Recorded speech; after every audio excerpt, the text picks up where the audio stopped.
Alright troops, it's October, the spooky season is upon us, and for this month I want to go through some of what I think are the best sci-fi horror games, starting with Soma. So before we begin, I am giving you a spoiler warning now, as I will be totally spoiling the shit out of this story. So if you haven't played Soma and you want to, go do it now, then come back. Soma is a sci-fi survival horror game that was released on September the 22nd, 2015 and was developed by Frictional Games. Soma is a Greek word with the meaning of body, specifically the body as distinct from the mind or the soul. It's 2015 and our main character, Simon Jarrett, has been in a car accident, killing his friend and passenger Ashley Hall and leaving Simon with permanent brain damage.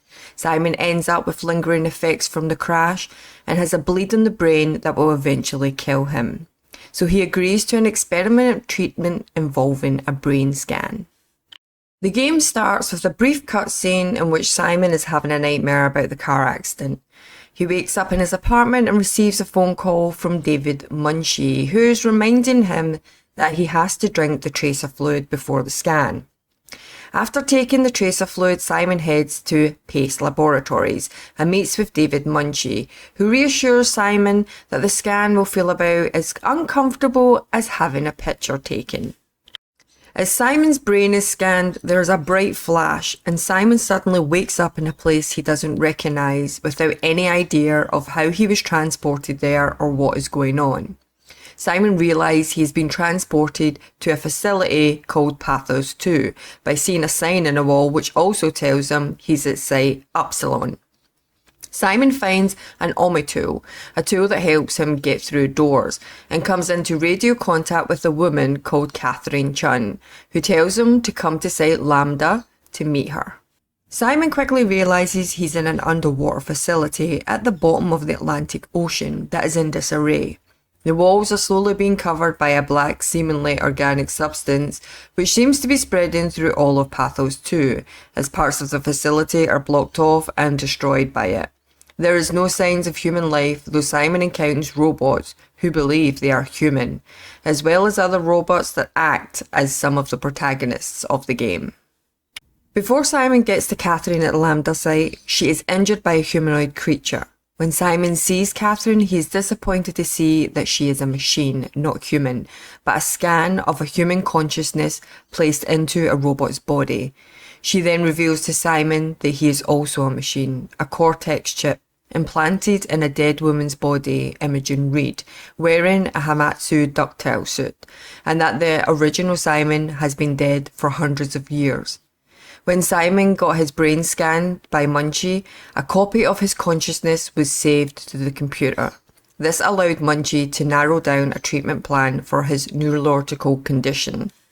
Simon's brain scan was one of the first done and became very popular, and with Simon agreeing for his brain scan to be used by other professionals, medical professionals and students, learning and using for experimental reasons, for some reason, the copy had become activated on Pathos 2. Simon also learns that the surface of the Earth was recently struck by a comet, devastating the planet and killing all life on surface. Pathos 2 was the only place where humans survived a comet impact, but due to the comet's impact and the heavy damage to the facility, the crew knew they only had months to live. With the machine being heavily damaged that Catherine is in, Catherine asks Simon to transfer into his Omi tool and asks him to help her finish her life's work, the launching of the Ark, a simulated reality for a collection of human brain scans. Kind of like VR, but artificial reality, basically. Instead of somebody wearing a VR headset, their whole consciousness is implanted into a different reality. In order for Catherine to finish her work, she needs to launch into orbit by Pathos 2 an Omega space gun, which is powered by solar panels. It would safeguard humanity's last remnants for thousands of years.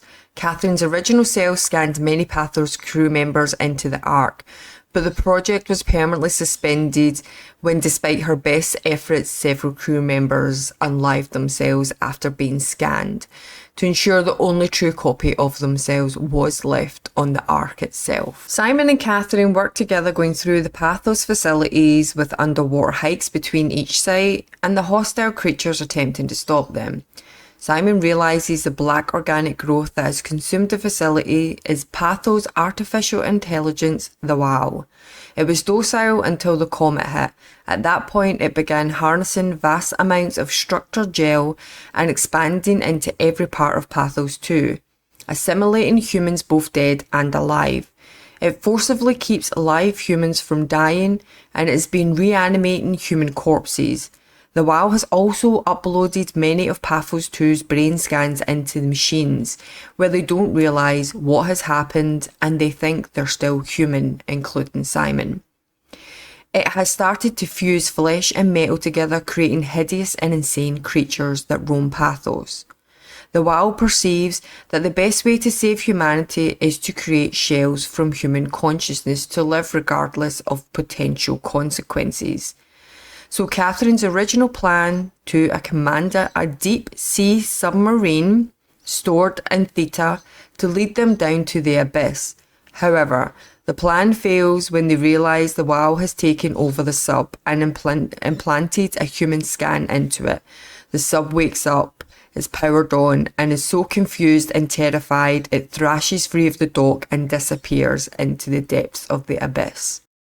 They need a plan B. So Catherine suggests they take the Abyss Climber rig down to the abyss. But in order to survive the crushing depth, they need to find Simon a tougher suit. In Omicron, they are able to locate a Hamatsu power suit with a headless body of Riley Herber inside.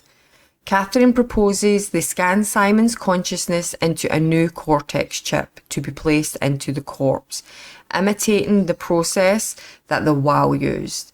With no other options, Simon reluctantly agrees. They find a pilot seat that can be used to transfer Simon into the suit and successfully transfer Simon's consciousness into the suit. However, Simon is enraged to find his old body still alive and unconscious in the pilot seat. Catherine explains there is no way to move a scan from one body to another, and it can only be copied. Simon is then given the choice of whether to kill his old self or leave him to wake up in a few days. While journeying into the abyss, Simon remarks that both himself and the other Simon remaining in the Omicron could equally claim to be the right Simon, and that it was a matter of a chance of a coin flip that he is the version who continued the journey. During the descent, the climber is then ambushed by a former Pathos member, Johan Ross. He appears to be mutated from contact with the structure gel.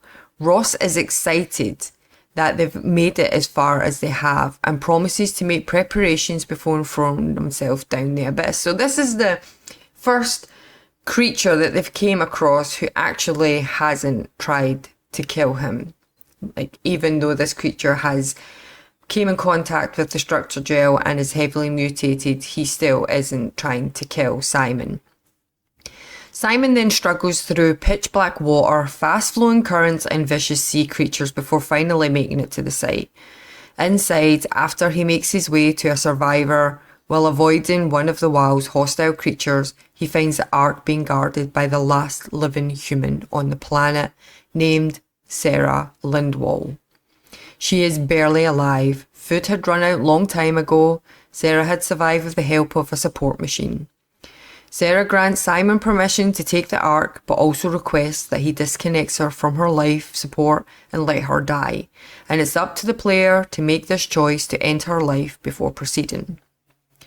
While following the Ark, Simon's journey is hijacked by Ross, who leads him to a secret facility, SCI Alpha, where the heart of the WoW is located. Ross reveals to Simon that the suit he is wearing contains specially modified structure gel that can kill the WoW. Ross insists that the creature the WoW is creating are not truly humans, and it's better to end their misery. The player has a choice whether to kill the Wow or not. No matter what the player chooses, the Leviathan attacks Ross from beneath, presumably killing him. It starts to chase Simon, but he manages to escape and complete the short journey to the site and locates the Omega space gun. However, before loading the Ark into the space gun, Simon discovers the body of Catherine Chun, who was killed in a heated argument about whether to launch the Ark or safeguard it at Pathos 2. Simon finishes loading the space gun. He and Catherine simultaneously trigger the countdown and start scanning themselves into the Ark. But then a bright flash Simon sees and is stunned to wake up in the same launch chair with the Ark long gone into space. Catherine also awakes, still trapped in the Omnitool. As Simon yells at Catherine for an explanation, she again insists that one's consciousness cannot be moved, only copied, and that this time they both lost the coin toss.